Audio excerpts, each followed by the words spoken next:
Hey everybody, it's Kyle with another episode of Unlocking Your Inner Strength, episode 270. Happy to be with you today. Going to go over some mind map stuff, kind of deeper mind map stuff, but I'm going to keep it simple so you can use it.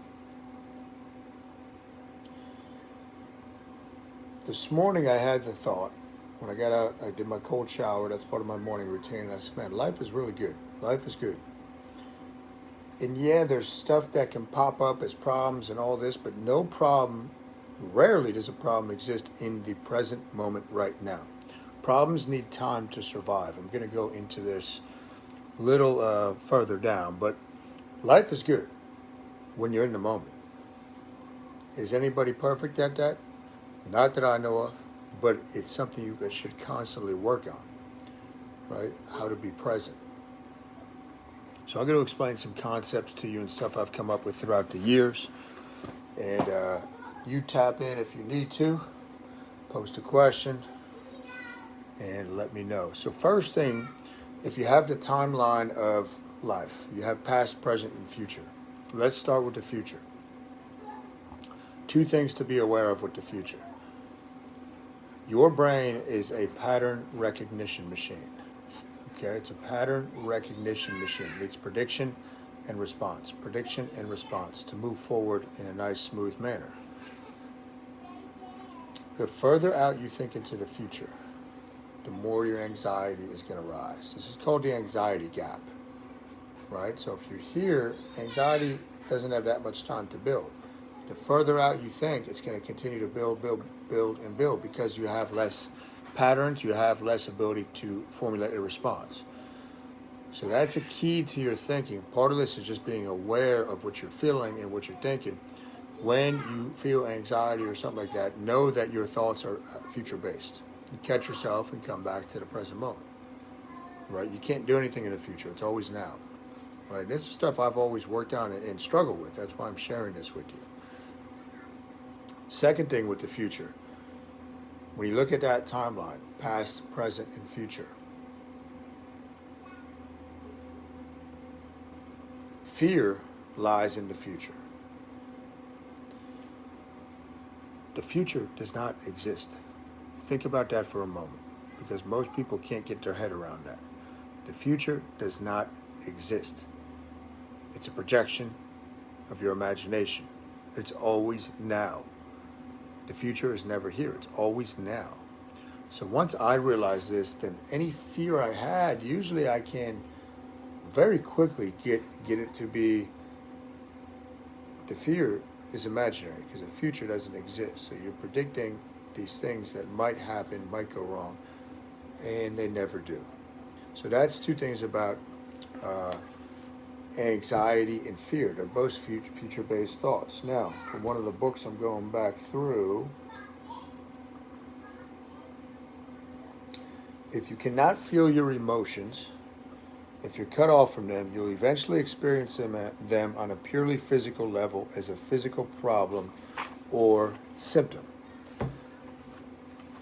There's a lot of brain science behind this, but know that the parietal lobe is where a lot of emotion comes up, but it's also the part of your body where physical pain, a big center for that, physical movement.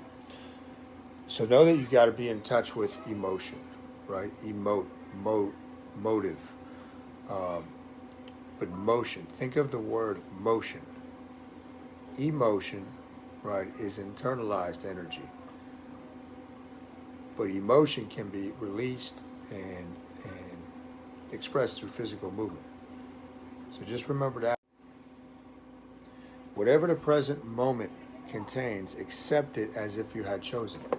Whatever the present moment contains, accept it as if you had chosen it. You can always control your attitude.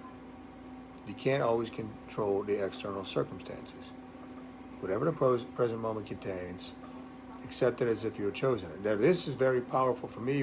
When I started teaching way back when, I remember I was really, really big into self-development. I was really getting into that, but something that maybe I learned from Tony Robbins, but was the fact that whatever happened to me, I would have the attitude, it's my bad, I got this, because it always gave me control. Meaning that if it was somehow something that I overlooked, I wasn't pointing the finger to blame. Maybe I didn't give somebody instructions the right way or whatever, but it always came back to me, which gave me the ultimate power. When you're always blaming other people and acting like life is happening to you, not for you, you give away all your power. That's not a good thing. Again, these are deeper level mind map principles that you can combine with the other stuff that I teach with mind map, but it's cool stuff. You got to realize, and I always talk about the process of creation: thought, word, action. Okay? Thought, word, action. You got to be careful, to be mindful, I should say, of energizing thought patterns. Like when you're going down a dark place and now everything starts going, it's energizing your thought pattern, getting you into an emotional state. And remember that emotions and logic don't mix. Correct? Okay? They don't mix. Like oil and vinegar. Okay? So keep that in mind. Your thoughts can energize, and they do. You have a lot more energy to your body than physiological energy that you just get from breaking nutrients down and getting rest. Rest is a big piece of this other energy, but there's other energy. And part of that is what you're thinking. And if you don't believe me, just think about the last time that, and this is on a very low level of energy and thought patterns, think about the last really demanding, high attention work day that you had, and notice that you probably felt physically drained after that. Right? Your thoughts have a very real pattern to them.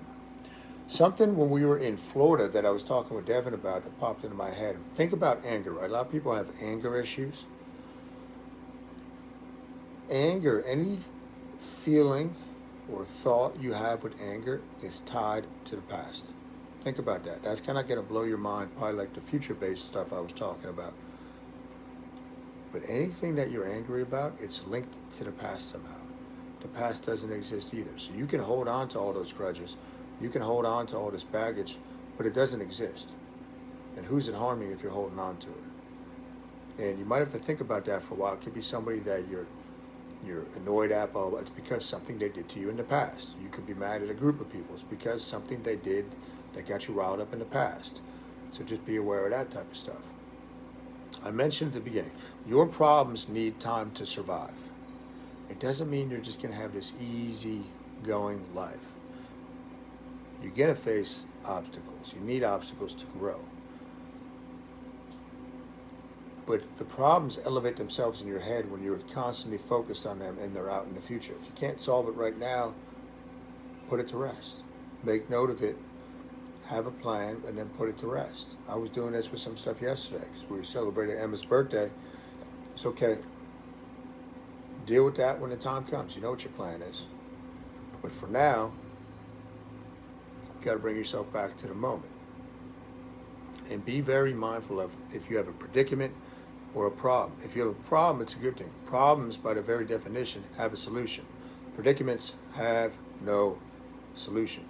So there's nothing you can do about it. So don't worry about them, okay?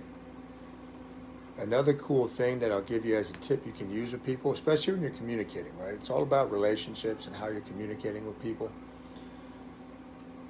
Everybody's got a different energy frequency. The simplest way to get into somebody else's frequency is to use their name. Use their name. Your name is the sweetest sound you ever hear. That attunes you to their energy frequency almost rapidly.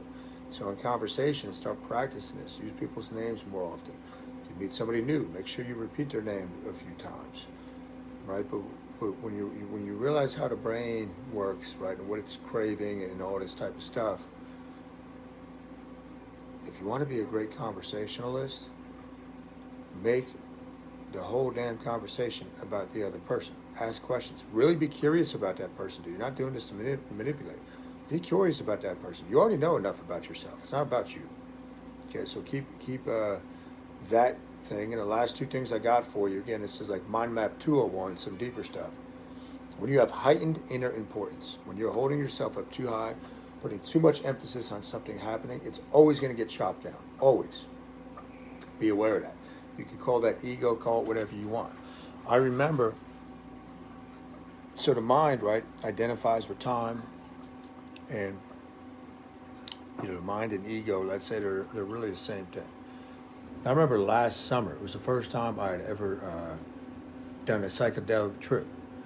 And that was tough, the first one, right? I wasn't dabbling around with the stuff, but because through the research I've done and what I experienced, it was also a beautiful experience, but the ego starts to panic because everything you thought you knew about reality is gone, right? And the physical body all of a sudden is, so the ego starts to panic because that signifies death, even though it's not death.